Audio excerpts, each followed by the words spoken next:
네, 강프로입니다. 자, 이수 페타시스 보겠습니다. 오늘 2% 빠졌습니다. 근데 시장 대비해서는 굉장히 강한 움직임을 보였고요. 오늘 시장도요, 1.6%, 장중에는 3% 정도 하락하는 부분이 있었는데도 불구하고 여기 이수 페타시스는 어저께 저가도 이탈하지 않았다. 자, 그렇다는 건 오늘 시장에는 해프닝이 있었습니다. 뭐 다들 아시겠지만 이스라엘에서 이란을 때렸다는 그런 내용이 있었는데 이게 사실이든 아니든 그건 중요하지 않아요. 이미 벌어졌기 때문입니다. 이게 진짜로 벌어졌든 아니든 우리는 확전됐을 때 뭐 어떤 상황이 벌어질지 전쟁을 막을 힘이 우리는 없습니다. 그렇기 때문에 우리가 봐야 되는 건 자, 확전이 되었을 때 벌어질 수 있는 상황이 뭐가 있는지 그 내용을 파악해서 나올 수 있는 결과치를 가지고 오늘 어느 정도까지 나왔는지 그 내용을 보면 사실상 방정식 풀이밖에 되지 않는 거죠. 그쵸? 결과는 10인데 그쵸? 뭐 더하기 뭐 또는 뭐 곱하기 뭐가 됐을 때 10이 나온다. 그러면 X만 찾으면 되는 거잖아요. 그 X에 대한 결과치가 사실상 오늘 다 나왔다고 보시면 됩니다. 자, 첫 번째. 실제 뭐 이란 측에서는 뭐 공격을 안 했다 막 그런 식으로 지금 이야기가 나오고 있고요. 그리고 뭐 이스라엘은 뭐 공격했다 막 이런 식으로 이야기가 나오고 있고 뭐가 맞는지 몰라요. 그리고 이런 거를 뭐 이게 진짜다 저게 맞다 뭐 큰일 났다 그러면서 막 팔고 도망가거나 지금 이런 상황 만들 때가 아닙니다. 왜 그런 줄 아십니까? 자, 내용 보세요. 정확하게 제가 이야기를 드리면 자, 실제 주식시장에서 변동성 지수라는 것이 있습니다. 자, 이게 미증시에서는 빅스라고 불려요. 뭐 들어보신 분들도 있을 텐데 자, 빅스는 볼레이티리티 인덱스예요. 자, 이게 무슨 얘기냐면 변동성이 시장에서 얼마나 커져 있는지 그 내용에 대한 거예요.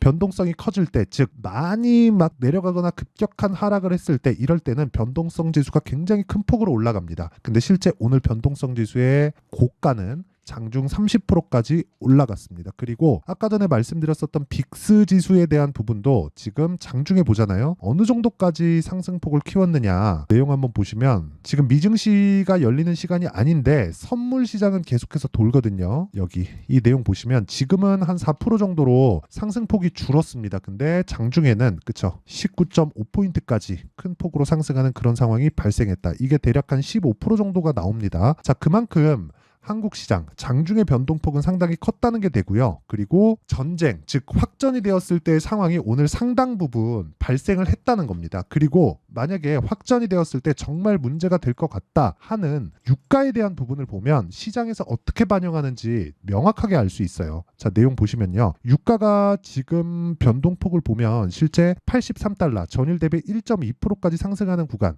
그렇죠? 근데 장중에는 85달러를 넘나드는 수준까지 상승폭이 나왔습니다. 여기 보면 86달러 정도가 고가로 잡혀 있죠. 자, 이렇게 장중에는 변동폭이 컸는데 지금은 안정 구간에 접어들었다. 이게 맞다 아니다에 대한 문제가 아니라 만약에 확전이 되더라도 유가가 추가적으로 올라가는 상황은 나오기 어렵다는 걸 이 부분을 통해서 알 수 있는 거고 이걸 가지고 우리가 대략 한 10년치 정도의 유가를 보면 유가는요. 저가 60불, 고가 80불 이 정도입니다. 그러면 80불 이상 가는 유가가 나왔다. 그러면 무언가 문제가 있는 거예요. 그렇죠? 그리고 여기서 뭐 전쟁이 막 확전되거나 큰일이 터진다 그러면 100불 이상 120불 정도까지 올라갑니다. 그게 22년 초에 발생했었던 러시아. 그렇죠? 이쪽에서의 문제점입니다. 근데 지금은 이미 이런 부분들, 그렇죠? 중동 불안에 대한 부분들을 먼저 반영하면서 뭐가 발생했어요? 80불을 넘어서는 구간까지 왔고 그런 부분에서 추가적으로 변동이 나올 수 있는 부분이 있지만 그런 부분을 먼저 앞세워서 미국 증시가 조정을 받고 있는 그런 상황입니다. 그러면 지금 우리가 봐야 되는 점은 뭐 반도체가 이제 고가 나온 것 같아요. 떨어질 것 같아요. 뭐 미증시 반등 안 나오고 전쟁까지 났고 인플레이션 안 잡혀요. 금리 안 내린대요. 이런 부분에 대한 문제가 아니라 우리가 봐야 되는 건 한 가지 내용밖에 없다는 거예요. 이제 반영이 다 끝났다. 그리고 오늘 미증시가 변동폭이 있을 겁니다. 그리고 오늘 미증시는 옵션 만기일이기 때문에 변동폭이 커질 수밖에 없어요. 그런데 그동안 하락분 그리고 오늘 한국 시장에서 나왔었던 그런 문제들 그리고 한국 시장 돌면서 발생했었던 미증시 선물 그렇죠? 미선물 시장에 대한 변동폭 이런 것들을 감안했을 때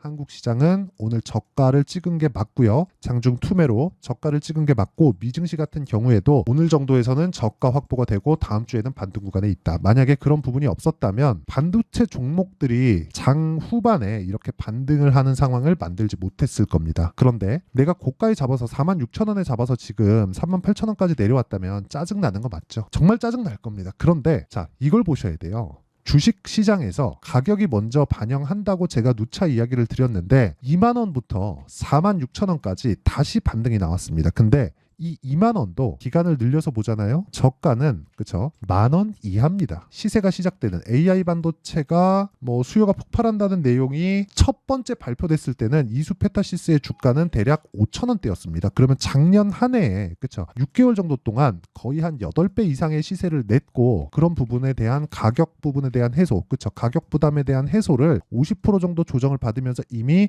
해결을 했습니다. 근데 여기서부터 2배가 올라오면서 고가를 탈환하는 상황을 만들었다는 거예요. 그렇다는 건 고가에 대한 매물 부담 그쵸 여기서 잡았으면 내가 짜증날 거 아닙니까? 그럼 고가에 대한 매물 부담은 지금 해결이 된 거고 지금 여기서 고가에 대한 매물 부담이 해결이 됐기 때문에 오늘 시장이 폭락이 나왔는데도 불구하고 그렇게 큰 폭으로 하락하지 않은 겁니다. 물론 저는 오늘 이수페타시스를 매수하지는 못했어요. 오늘 이수페타시스보다 더 강한 PSK 홀딩스를 그쵸 반도체 쪽 그리고 AI 반도체 쪽에 PSK 홀딩스를 매수를 했는데 이수페타시스는 다음 주에 정확하게 이제 반등 확인 과정을 거치고 타점이 나올 겁니다. 그쵸 이 부분에 대해서 반드시 이해를 하고 있으셔야 돼요. 자 그러면 왜 이런 상황이 나오느냐 선반영하기 때문이다. 이게 주식시장의 원리입니다. 그리고 이런 부분을 이해했을 때 내가 매매를 할 수 있는 상황은요. 이렇게 만들어낼 수 있다. 자, 아까 전에 말씀드렸던 제가 여기 PSK 홀딩스 자 어떻습니까? 올라가는 구간에서 제가 계속해서 매매하죠. 선반영 받기 때문에 그렇습니다.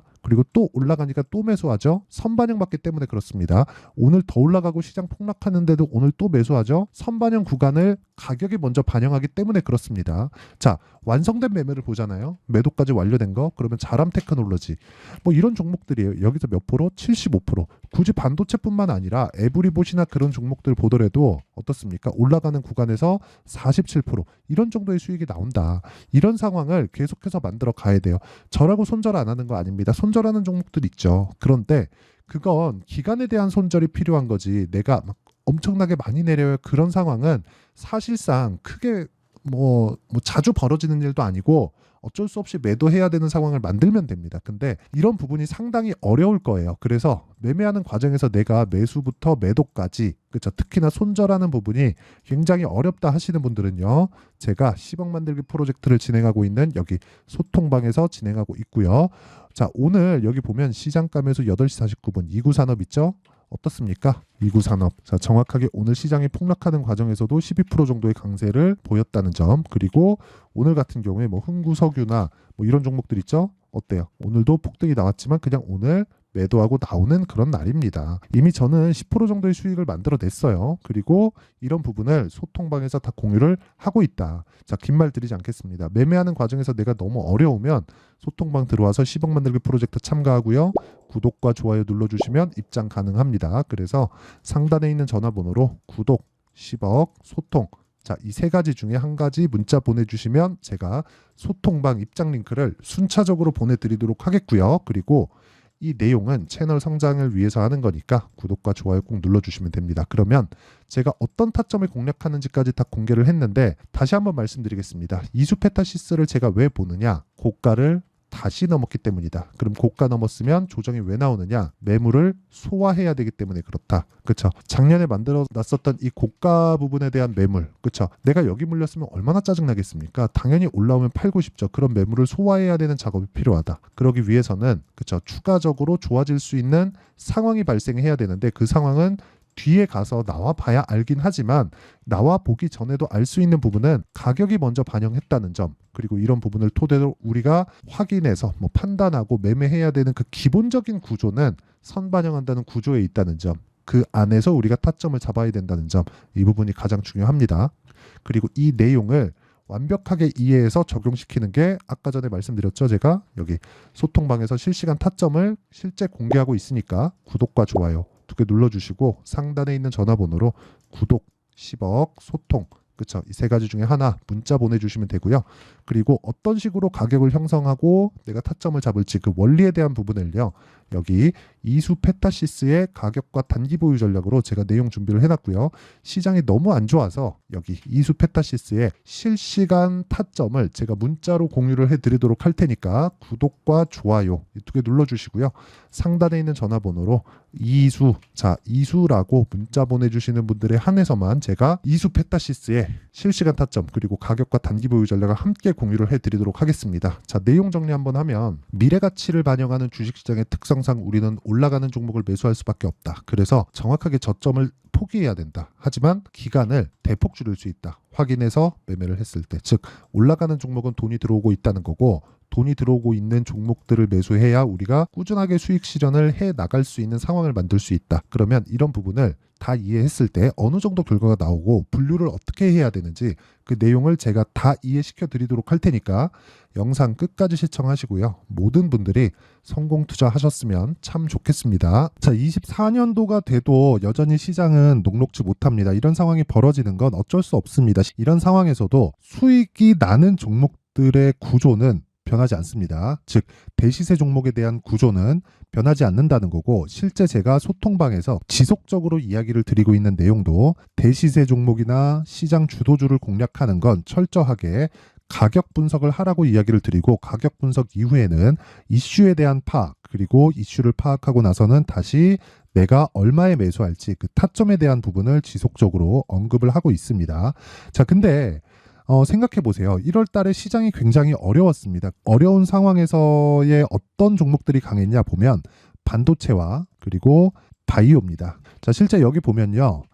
HLB에 제가 실제 매매한 내용을 띄워놓고 보여드리고 있는데 1월 22일부터 매매를 시작해서 4일 동안 31%의 수익 마감이 됐고요. 그리고 여전히 신고가 종목입니다. 자, 그리고 그 다음 어보브 반도체, 이름을 보시다시피 반도체 종목이죠. 그리고 AI 반도체는 지속적으로 강세를 보이고 있습니다. 이 종목도 신고가를 먼저 달성한 이후에 제가 21%의 단기간에 21%의 큰 수익을 내고 마감이 됐습니다. 다시 재공략을 준비하고 있고, 이런 부분은 소통방에서 다 공유를 해드립니다. 자, 그리고 그 다음 코세스. 자, 코세스 같은 종목도 당연히 그쵸, 신고가 종목이고요. 그리고 반도체 종목입니다. 이 종목도 영업일 기준에서 이틀 동안 대략 한 15%의 수익 마감이 됐습니다.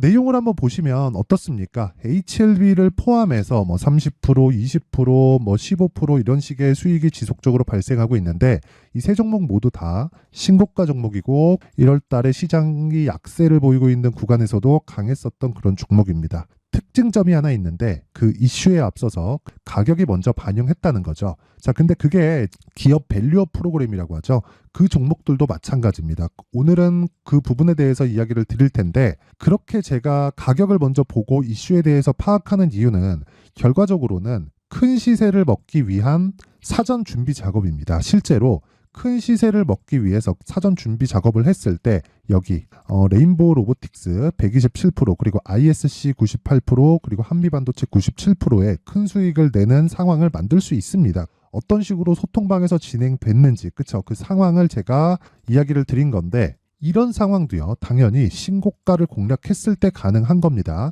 자, 그러면 이번에도 마찬가지입니다. 그쵸? 정부 주도의 코리아 디스카운트 해소 방안이 2월 달에 발표를 하고요. 그리고 2월 달에 발표된 내용을 토대로 주가가 움직이는 게 아니라 이미 움직인 내용이 있죠. 실제 이 내용은 크게 중요한 게 아니라는 겁니다.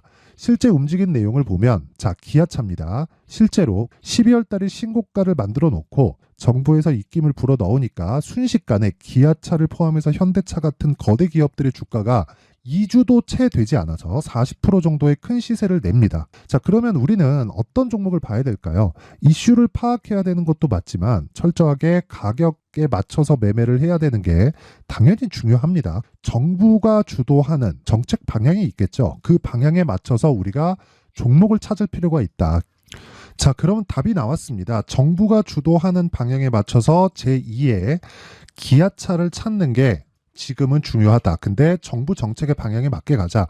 그랬을 때 앞서서 제가 보여드렸었던 내용인 여기 레인보우 로보틱스 127%, 그리고 ISC 98%, 그리고 한미반도체 97%와 같은 수익을 낼 수 있습니다. 물론 시간에 대한 부분은 최소 2주의 시간이 필요하고요. 그리고 최장 3개월 안에 끝내야 됩니다. 자, 기아차의 시세를 보셨던 것과 같이 2월 달에 정부 정책의 방향이 결정되고요. 바로 3월 달이면 시행입니다. 자, 그러면 우리는 거기에 맞춰서 당연히 종목을 찾아야 되고, 제가 제2의 기아차를 찾아놨습니다. 제가 아까 전에 소통방에서 이야기를 드렸었던 내용 다 공개를 해드렸는데 그 내용처럼 종목만 받고 싶다 하시는 분들은요, 상단에 있는 제 전화번호로 대시세, 자, 대시세라고 문자를 보내주시면 정부 정책의 방향에 맞는 종목을 모든 분들에게 무료로 공개를 해드리도록 하겠습니다. 자, 제가 원하는 건 채널 성장이 목적입니다. 자, 그래서 구독과 좋아요 꼭 좀 부탁드리고요. 모든 분들이 정부 정책에 맞는 방향으로 매매를 이어가서 큰 수익 보셨으면 좋겠습니다.